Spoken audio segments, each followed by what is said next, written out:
And ఈ తర్వాత తర్వాత మీరు అన్నారు చాలా మనుషుల్ని మీట్ అవుతుంటాం కదా ప్రొఫెషన్ వైజ్.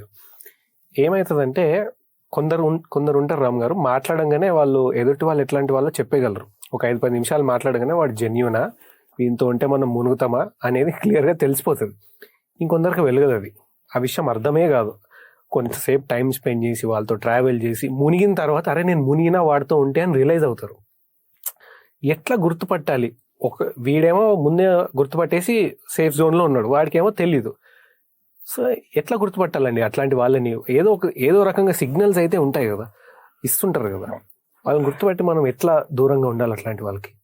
జనరల్గా ఫస్ట్ టైం కలిసినప్పుడు ఎవరైనా అవతల వాళ్ళని ఇంప్రెస్ చేయడానికి ట్రై చేస్తారు, అదే నిజం అని అనుకుంటారు. అట్లాంటి వాళ్ళే మోసపోతారు. అయితే తప్పు లేదు అట్లా అనుకోవడం. నిజానికి ఒక సామెత ఉంది, ఏంటంటే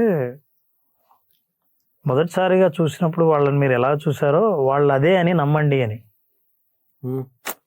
నమ్మండి అంతవరకు ఓకే. అంటే ఇప్పుడు నేను ట్రీట్ చేసేంత వరకు ఈజ్ అ జెంటిల్ మ్యాన్, చాలా బాగా మాట్లాడాడు, చాలా మంచివాడు, మీకు అనిపించిందా? అదే నమ్మండి. ఇది దొంగ అయ్యి ఉంటాడేమో, నిజమేనా ఇంత ఓవర్ యాక్షన్ చేస్తున్నాడే, ఇది ఆరోగ్యకరమైన లక్షణం కాదు. First of all trust them. Maybe వాళ్ళు అట్లాంటి వాళ్ళు కాకపోయినా మీ ట్రస్ట్ వల్ల అట్లాంటి వాళ్ళు అవ్వచ్చు, ఇది ఒక పార్ట్. బట్ ఎలా గుర్తించాలి ఒకవేళ మోసగాళ్ళని, జెన్యూన్ కాని వాళ్ళని ఎట్లా గుర్తించాలి అంటే 2 విషయాలు ఉన్నాయి. Number 1 consistency. ఈరోజు అతను ఎలా మాట్లాడాడో నెల రోజుల తర్వాత, 3 నెలల తర్వాత ఎప్పుడు కలిసినా అలాగే మాట్లాడుతున్నాడా, నాతోనే అట్లా మాట్లాడుతున్నాడా, ఇతరులతో కలిసినప్పుడు కూడా అది అతని న్యాచురల్ బిహేవియరా లేదా అనే కన్సిస్టెన్సీని చూడాలి. నిరంతరంగా అతని ప్రవర్తన అలాగే ఉందా అనేది అబ్జర్వేషన్ చేయాలి, ఒకటి. రెండోది, ఇన్ డిఫికల్ట్ టైమ్స్ అతను మీకు అందుబాటులో ఉన్నాడా. ఇప్పుడు అందరూ బాగుంటారు, మీకు కష్టం వచ్చింది అన్నప్పుడే ఫోన్ ఎత్తాడు, ఈ కష్టం వచ్చిందని తెలిసిన తర్వాత నేను అవాయిడ్ చేస్తాను. సో మీరు ఈ 2 టెస్ట్ చేసినప్పుడు is he consistent or is he with you in trouble times. So ఆ ట్రబుల్ టైమ్స్లో ఉన్నాడు, అతను ఎప్పుడు అట్లే ఉంటాడు, చాలా జెన్యూన్ అనిపించినప్పుడు నమ్మడానికి మీకేం అడ్డం లేదా. కాకపోతే మీరు ఏదైనా ఇన్వెస్ట్ చేస్తుంటే మీ ఎమోషన్, మీ మనీ, పెద్ద స్టేక్ హోల్డర్ అవ్వాల్సి వచ్చినప్పుడు మీరు కొంచెం జాగ్రత్త పడడం మంచిది.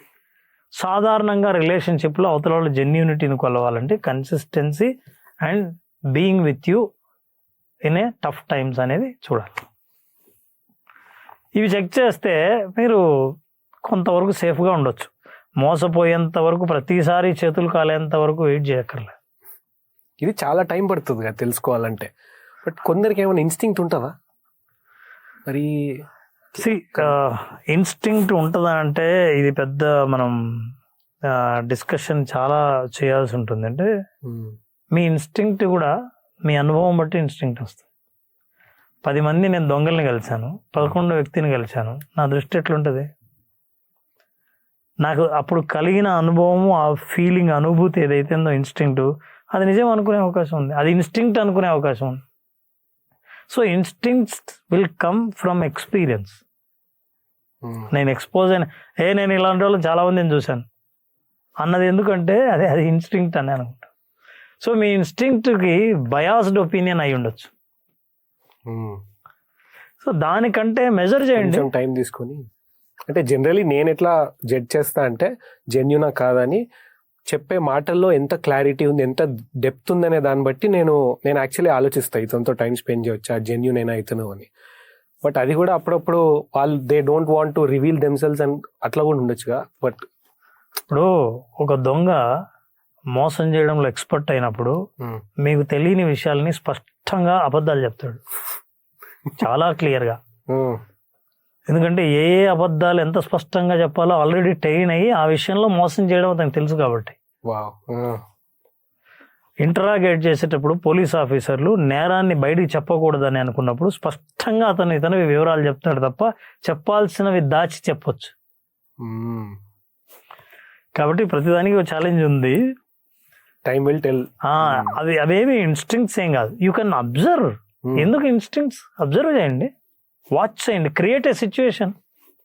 మీకు అంత అవసరం అని అనుకున్నప్పుడు క్రియేట్ ఏ సిచ్యువేషన్. అందుకే మీకు ఆర్గనైజేషన్స్లో ఒక ఎంప్లాయీని హైర్ చేస్తున్నప్పుడు there is a interview called CBI, competency based interviews.